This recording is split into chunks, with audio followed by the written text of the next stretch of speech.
Anecdotario con Luis Alberto Fernández García. Horacio Daniel Franco Meza es originario de la capital del país. Estudió en el Conservatorio Nacional de México y posteriormente en el Conservatorio de Ámsterdam, donde obtuvo el grado de solista cum laude. Es impulsor del movimiento de música antigua y fundador de la primera orquesta barroca de México, la cual ofrece alrededor de 150 conciertos anuales. En sus giras por los 5 continentes, ha impartido clases magistrales y participado en proyectos de educación, así como de apoyo a grupos sociales. Ha tenido presentaciones en salas de concierto como el Palacio de Bellas Artes, Carnegie Hall y Lincoln Center en Nueva York, en la Sala de la Filarmónica de Berlín, la Sala de la Ciudad Prohibida en Pekín, Bunkakai-kan en Tokio, Saba Hall, Tel Aviv, Conservatorio en Sydney, la Sala de la Ópera, Tailandia, Wigmore Hall en Londres, así como en festivales importantes a nivel mundial. Actualmente forma parte de la Comisión Memoria Histórica y Cultural de México y de la Comisión de Diplomacia Cultural de las Secretarías de Cultura y Relaciones Exteriores. Asimismo, es profesor de tiempo completo en el Conservatorio Nacional de Música desde 1985. Hola, ¿qué tal? Bienvenidas, bienvenidos a este anecdotario de TVWAC. Y con mucho ánimo y mucho gusto le damos la bienvenida a un grande, un gran flautista y gran amigo, Horacio Franco. Hola, Horacio, maestro, bienvenido. ¿Qué tal, maestro Luis Alberto? ¿Qué tal a todo el auditorio de TVWAC? Muchas gracias por esta invitación a charlar con usted y con toda la comunidad.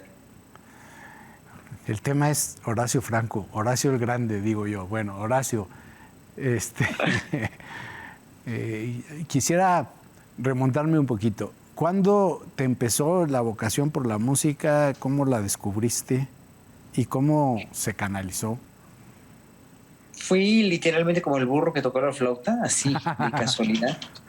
A los 11 años en la secundaria, cuando entré a la secundaria, antes no había tenido un contacto con ningún instrumento hasta que me dieron la flauta escolar, esa que implementa Hitler como instrumento de las primarias en los años 30 y cuyo modelo se copia en México. Yo diría se malcopia, desgraciadamente se copió de una manera muy al vapor, sin metodología, pero pues a mí me tocó ser ya no víctima, porque todo el mundo odiaba la flautita y la siguen odiando y hablan muy mal de ella, con injusta y justa razón, obviamente, porque aquí cuando se implementó ya hay muchos muy buenos maestros de muchas escuelas públicas y privadas que conozco, que han sido mis alumnos o eventualmente han estudiado conmigo y que se han preocupado por mejorarle su situación, ¿no? Pero cuando se implementa aquí, se implementó muy al aventón, sin metodología, sin una directriz, nada más porque pues, funcionó el modelo educativo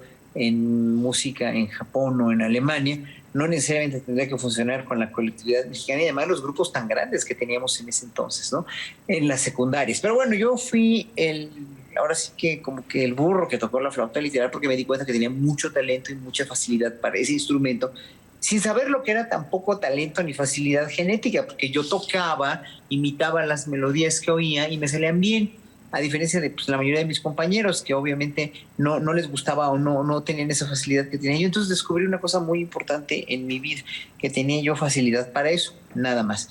Y unos días después, una chica que tocaba el piano en mi salón, Claudia Aguirre, que es hija de un finado violinista de Sinfónica Nacional, que la puso a estudiar piano, pues a gran diferencia de que pues, yo nunca estuve expuesto a ello, ¿no? Mis papás no eran artistas ni era gente intelectual, eran muy buenos padres, pero no tenían obviamente la formación cultural que pudieron tener porque ellos no pudieron terminar ni la primaria, fueron niños trabajadores los dos, y bueno, fue muy fuerte en la vida para ellos, ¿no?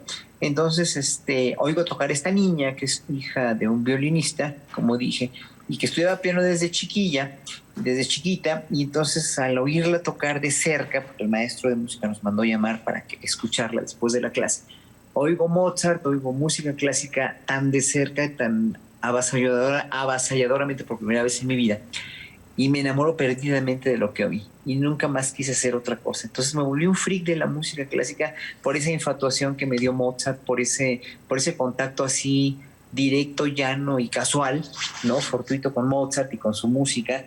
Y finalmente pues me volví todo un freak, un fanático de esa música que nunca más volví a dejar de oír y de hacer.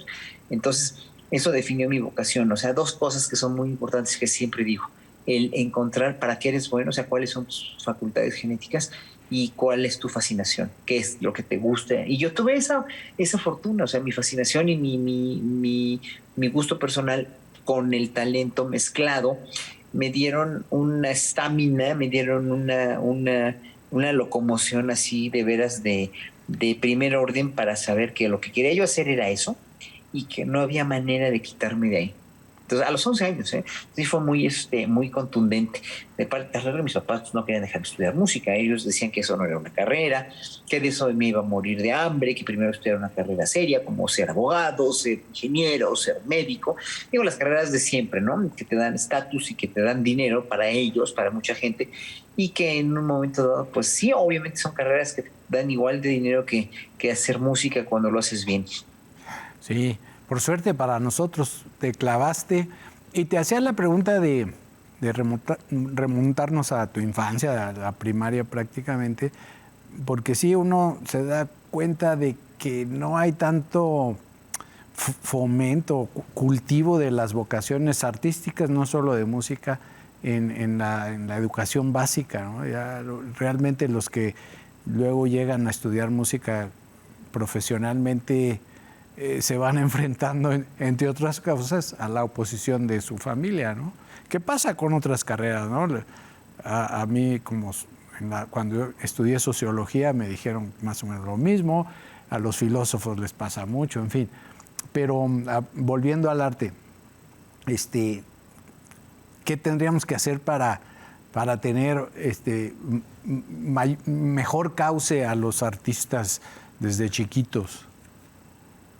Mira, es una cuestión de educación familiar, es una cuestión de planeación familiar, porque tienes que tener hijos deseados, en primer lugar, hijos planeados, y aparte de tener hijos planeados y deseados, tienes que enseñarles y darles contacto con todas las artes, con todas las manifestaciones culturales habidas y por haber, no nada más las artes, las religiones, las comidas, todo. O sea, tienes que acostumbrar al niño a comer de todo, a ver de todo, a finalmente exponerlo a deportes, a artes, a ciencias, al cosmos, a la astronomía, a lo que sea, pues, ¿no? Y entonces, cuando tú educas a un niño así, con esa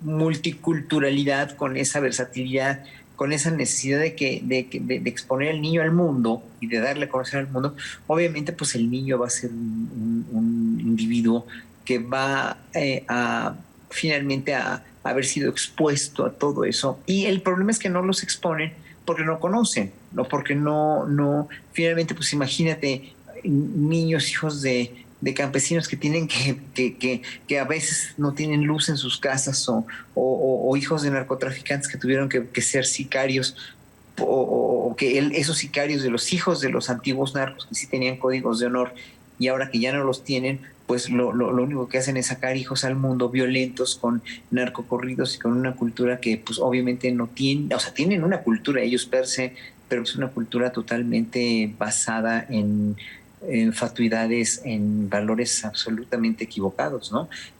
Sin códigos de honor. O sea, este tipo de niños obviamente nunca va a ser expuesto a ningún tipo de ya sea los niños muy pobres de comunidades muy marginadas, pues muy difícil, ¿no? Sin embargo, por ejemplo, hay excepciones maravillosas que en oasis como Oaxaca, donde los niños se ven expuestos por costumbre, ya por tradición, a las bandas de sus pueblos, ¿no? Y en vez de nacer con una torta bajo el brazo, nacen con una trompeta o con un trombón y los ponen a tocar desde niños, ¿no? En comunidades oaxaqueñas, pero son excepciones en realidad, ¿no? Porque puede ser hijo también de un político muy acaudalado y muy adinerado y que ha robado mucho, ¿no? Imagínate, pero que nunca lo expones a nada de eso, o puede ser hijo de un empresario multimillonario que aunque haya trabajado mucho no tiene la menor idea de lo que es la cultura porque nunca fue expuesto a eso y nunca va a exponer a sus hijos a ello. ello y pues el niño va a ser igual una persona sin perspectivas culturales, ¿no? No tiene nada que ver la condición social, pero sí la condición intelectual y cómo planeas la vida de tus hijos, cómo quieres tener a tus hijos, ¿no? Sí. En cuestión de todo. El ambiente que les procura la familia, el ambiente cultural, es cierto. Ahora, una vez que dijiste, esto es lo mío, la música más clásica, Mozart, etcétera, tu instrumento en el que eres virtuoso es la flauta de pico, ¿no? La flauta dulce. Ajá. ¿Y por qué ese instrumento? ¿Acaso porque era el que usaban en las primarias? Sí, en la secundaria que yo aprendo la flauta, que fue, o sea, el instrumento escolar. Yo tomé el ejemplo de mi amiga, de mi compañerita pianista, ¿no? Yo quería ser pianista, pero cuando llegué a mi casa y le dije a mi mamá, quiero ser músico, quiero tocar el piano, cómprame un piano, pues en mi casa apenas había para comer, pues ¿cómo le van a pensar comprar un piano al niño? Pues, ¿no? Entonces mi mamá me dijo, claro que no, o sea, aquí no hay para eso, te aguantas y eso es para vagos, eso es para hippies, eso es para bohemios, entonces primero estudias una carrera. Entonces obviamente yo quise estudiar piano, pero qué bueno que no, porque finalmente seguí con la flauta por necesidad. Después entré al conservatorio a querer estudiar flauta de pico, no existía esa carrera, me mandaron a estudiar otro instrumento y dije, ¿cuál? Pues tuve que comprar un violín por necesidad también, porque tenía nada más el dinero necesario para comprar un violín chino muy barato en la casa de música. Lo compré y me metí a estudiar al conservatorio de violín. Pero pues, obviamente el violín no era lo mismo. Yo empecé tarde el violín, o sea, yo empecé a los 13 años el violín y mi maestro de violín me trataba con un desprecio, me trataba muy mal, era yo muy despreciado como alumno, porque pues obviamente él tenía alumnos de 11, 12 años que ya tocaban mucho, porque habían empezado desde chiquititos, obviamente, y pues el baquetón de 13 años que entra ahí, que no toca nada, pues me trataba muy mal, pero él era el director de la orquesta de cámara del conservatorio. Y cuando en un ensayo ensayaban los sábados, eran los mejores violinistas que había ahí, estaban algunos de los Vitrán, de los hermanos Vitrán, estaba Cecilia Romero, que vive en Inglaterra desde muchos años, es una muy buena violinista, estaba el maestro Nacho Mariscal, había mucha gente, eran más grandes que yo, pero eran los más avanzados cuerdistas del conservatorio. Entonces me le planto ahí un día, me le presento ahí a un ensayo y le dije que quería ser solista. Al querer ser solista me dijo, pero estás loco si apenas acabas de empezar y apenas puedes con el violín, ¿cómo quieres ser solista? ¿Estás loco? Le dije, no es con el violín, es con la flauta. Saqué una flauta y empecé a tocar. Por cierto, Vivaldi se quedó de a 6, obviamente porque no tenía idea que yo tocara la flauta. Ya tocaba mucho en ese entonces, ya era yo un flautista que me había hecho solo, ¿no? Era yo autodidacta, pero pues me había hecho como me habían dado a entender mis preceptos, mi musicalidad y mi vida. Y entonces pues, se quedó sorprendido, me la dio de solista, me dio la oportunidad de tocar de solista en el siguiente concierto con la orquesta de cámara del conservatorio. A partir de ahí pues, fue dijéramos, mi lanzamiento como solista. En ese entonces tenía yo 14 años, estaba muy chavito, pero a fin de cuentas pues, me decidí, y él me ayudó mucho, el maestro Echilio Obrero, a decidir que pues mi vida era la flauta, no el violín. Obviamente que dejara yo el violín, lo dejé inmediatamente un año después y ya seguí con la flauta trabajando mucho, pero pues con la aspiración de irme a estudiar a un lado, a algún lugar, porque no había maestro de flauta y no había carrera de flauta. De hecho, el director del conservatorio me convirtió en maestro del conservatorio de flauta para hacer planes de estudio. Cuando tenía yo 16 años di clase en la Superior de Música y en el conservatorio, tratando de formar la carrera de flauta dulce, que nunca se hizo porque me tuve que ir a estudiar a Holanda. Esos planes de estudio los perdieron vil y ruinmente en el conservatorio. Los perdieron, los tiraron a la basura, yo creo, nunca aparecieron. Pero yo me fui a estudiar a Holanda, que era el país que estaba mejor del mundo, que era el mejor del mundo para poder estudiar este instrumento. Mandé un cassette por correo certificado, me llegó la carta de aceptación. Y así fue, como muy romántico. Hoy se hacen los exámenes por Zoom o electrónicos o por video, pero pues antes tenías que mandar un cassette por correo. Pues sí, es una bonita historia de amor entre la flauta y tú a primera vista, ¿verdad? Y has perseverado. Piensas, casi es retórica mi pregunta, pero obviamente tú le has abierto cancha a ese instrumento en la formación musical de los jóvenes de México. Mira, es una cuestión que sí, o sea, obviamente por mi perseverancia, porque después de haber llegado de Holanda, no me podía quedar en Holanda por una cuestión muy práctica. O sea, en Holanda tú levantabas una piedra y en vez de salir una araña, sale un flautista de pico holandés sin trabajo. Entonces dije yo, no, pues mejor me voy a México. ¿Qué tengo yo que quedarme aquí? Aunque la pasé muy bien en Holanda porque aprendí lo que significa vivir en una verdadera democracia, que era en ese entonces. Ya no, ya ha caído mucho Europa, ya no. Digo, adoro Holanda y adoro el pueblo holandés, pero ya Europa ya ya cayó mucho de migración, ¿no? Pero en ese sentido, sí, obviamente Holanda me marcó mucho la personalidad para ser un ciudadano, dijéramos, un ciudadano más de avanzada, ya desde ese entonces. Entonces, pues sí, o sea, llegué a México con las ganas de formar flautistas, de exponer el instrumento a los músicos, a los directores, a los compositores, y pues eso hice, ¿no? Hice una carrera en México que me reditó mucho, porque finalmente, no nada más por formar flautistas, porque la flauta de pico es un instrumento muy difícil para encontrar trabajo, muy difícil para insertarse en una orquesta, porque no se inserta en ninguna orquesta, ni en las barrocas tampoco. Es un instrumento muy eventual, pero obviamente pues sí tienes que tener un plus para ser un flautista solista, pues, ¿no? Entonces sí cuesta mucho trabajo con ese instrumento, y aparte pues el hecho también de querer hacer una carrera internacional y ser mexicano en un mundo total y absolutamente eurocentrista, donde finalmente pues la explosión demográfica de músicos allá es muy grande, y que finalmente las cuestiones laborales en Europa o en Estados Unidos solamente ayudan, en cuanto a ser mexicano, ayudan solamente a los tenores, porque ustedes, hay muy poca gente sabe esto, pero si los tenores mexicanos lo han hecho en Europa o en el extranjero, no es porque sean superdotados. Son muy buenos los tenores mexicanos, tan buenos como las sopranos, tan buenos como las mezzos, tan buenos como los barítonos. Pero en Europa no existe, genéticamente hablando, sobre todo en los pueblos del norte de Europa, esa voz ligera de tenor que tienen los mexicanos, que tenemos los mexicanos. Entonces, por eso los contratan, por eso tienen mucho trabajo y se los convierten en grandes estrellas. No quiere decir que una soprano mexicana, una mezzo mexicana o un barítono mexicano no puedan hacerlo. Lo pueden hacer, pero allí en Europa no les hace falta. Lo que les hace falta son los tenores mexicanos, o los tenores como ligeros, pues, ¿no? Como hay aquí muchos en Perú, en Latinoamérica. Pero todos los mexicanos, los tenores mexicanos tienen realmente una cualidad genética muy, muy peculiar, y por eso la hacen allá.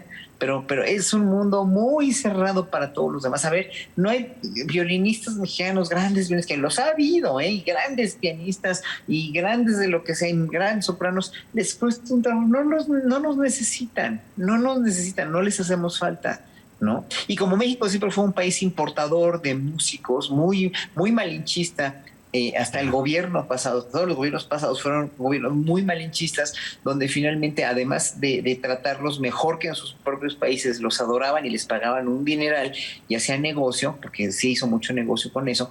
Pues obviamente aquí a los mexicanos nos tenían dorada la píldora, dijéramos, ¿no? Muchas carreras, en verdad, y te lo tengo que decir, eso lo tengo que decir al auditorio, muchas carreras musicales de gran valía, con gran perspectiva, con gran futuro, pues se perdieron, ¿no? De grandes pianistas en los 50, en los 60, en los 70, por no saberlos encauzar como país para poder realmente ser una potencia musical en la música clásica, ¿no? Y no lo quisieron hacer, y lo trataron de hacer algunos, pero pues se fue viciando, se fue corrompiendo el sistema musical mexicano, así como se fueron corrompiendo los gobiernos desde antes del neoliberalismo de los 60, 70, con esta corrupción que hubo, infrenable, rampante, terrible, que no hubo manera de que se corrompieron todas las instituciones mexicanas, incluso las de la música, ¿no? Sí. Es un panorama tanto desolador y sin embargo, pues Horacio Franco salió adelante. Lo que no quisiéramos es que fuera una excepción Horacio Franco, que hubiera más, y eso, bueno, todavía nos falta, ¿no?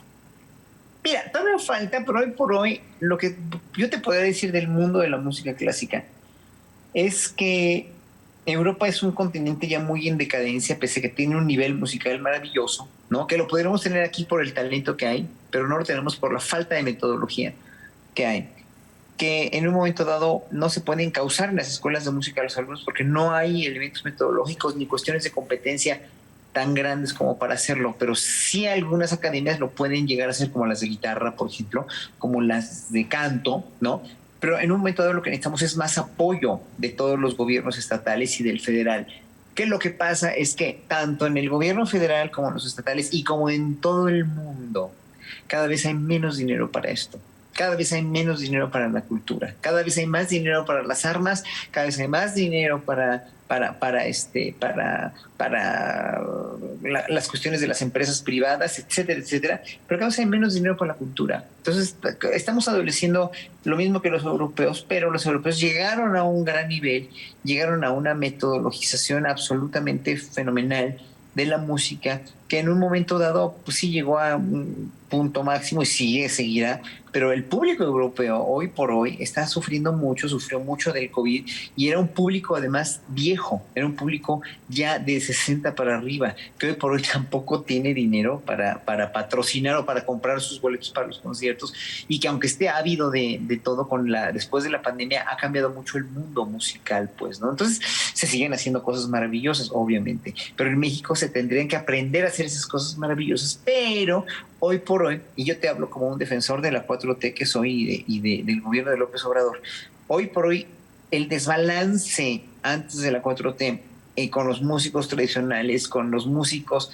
marginados, ¿no? Dijéramos que los músicos de la música clásica eran marginados elitistas, pero los músicos, como todas los músicos de son jarocho, de son huasteco, los indígenas, etcétera, etcétera, eran músicos realmente muy totalmente desperdiciados, vilipendiados, sin ninguna prebenda social, sin ninguna, era cuestiones ya antropológicas, pues, ¿no? En vez de ser culturales y del gusto de solamente un tipo de público. Hoy por hoy, si tú analizas, por ejemplo, en la mañanera del 10 de mayo, el espectáculo que presenta Andrés Manuel López Obrador del 10 de mayo, y ves a los niños cantar y bailar son jarocho de una manera verdaderamente fenomenal, que impresiona por su talento y por su capacidad y por su hermosura. Ves a los niños mexicanos hacer música, o ves a los artes comunitarias que está haciendo el gobierno, la Secretaría de Cultura, a partir de sus programas de arte comunitario, de cultura comunitaria, y dices, bueno, es que en verdad qué bueno que les están dando chance a estos despojados y desposeídos que antes nunca les dieron chance, ¿no? Eso es muy padre, pero tampoco han dejado, por fortuna, a las instituciones musicales como las sinfónicas, estatales o federales sin recursos, nada más que hoy por hoy no se está gastando y dilapidando dinero pagándole a gente como Luciano Pavarotti $1 millón cuando venía aquí a México a vernos la cara de idiotas, cantando con los niños cantores de Yucatán y en Chichén Itzá, un concierto donde cantaba el 20 minutos, así con toda la flojera del mundo, y pues con su $1 millón, ¿no? O sea, así era Luis Alberto, y no dejaba, no cesaba, ¿no? Traían orquestas aquí, me consta, traían orquestas con las que yo tocaba de solista, como San Martin and the Fields, pagándoles un dineral, además, que me decían, bueno, ¿por qué nos están pagando tanto y nos tratan tan bien, que nos dan cuartos individuales de hotel cuando nunca nos dan individuales, y nos dan unos cuartos en los mejores hoteles, nos pagan muy bien, y aparte nos vienen a hacer tocar un programa que nunca hemos tocado, que nosotros dijimos, fue en el aniversario de Johannes Brahms en 97, ¿no? Cuando yo tocaba con ellos, incluso en muchos años toqué mucho con ellos, y dicen, bueno, nosotros pedimos tocar contigo aquí en México y nos dijeron que no, y nos vinieron a exigir un programa que nunca en la vida, ¿no? Perdón, no, creo que se cortó tantito, pero nos vinieron a pedir un programa que nunca en la vida hemos tocado como Orquesta de San Martín de Fields, que son los conciertos de Brahms, el de violín, el de cello, el doble de violín y cello, los de piano y las sinfonías. Nunca los hemos tocado, eso no está en nuestro repertorio. No tenemos, pero les dijimos que no, que Brahms no, que Mozart, que Vivaldi contigo, y nos dijeron, no, queremos Brahms. Pues ahora sí, como el faraón, a pagar Brahms, y aquí vinieron a vernos la cara, porque si conocemos las obras de Brahms perfectamente, pero no está en nuestro repertorio.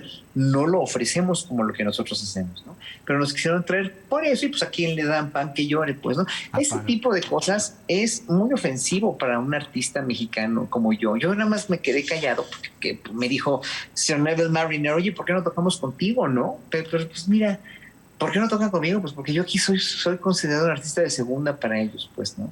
Entonces, cosas como esa, dices, bueno, o sea, sí nos doraron la píldora, a los artistas mexicanos.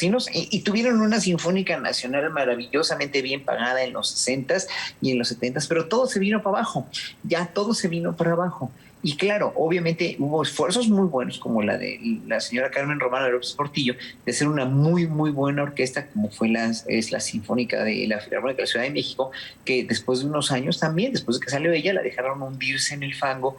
Y obviamente, pues, o sea, cada gobernante hacía lo que se le daba la gana, pues, ¿no? Y hoy por hoy, lo importante de esto es que nadie debe hacer lo que se le da la gana, sino que tiene que hacer para conservar el arte y la cultura en sus comunidades y también en las grandes ciudades, y también la música clásica, y también el son jarocho, y también la música de los indígenas, y también la música de los boleros y los mariachis y todos los músicos tienen el mismo derecho de subsistir.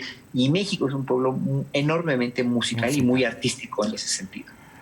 Horacio, muchas gracias. Ya aquí me hacen muchas señas, ya se nos agotó el tiempo, ya no pudimos platicar, yo lo digo porque él no lo dice, es un hombre generoso, lo invitan a tocar a la Sierra Gorda y va con todas sus flautas, que son un montón, y además es un luchador de los derechos humanos, de los derechos para todos los derechos para todas las personas.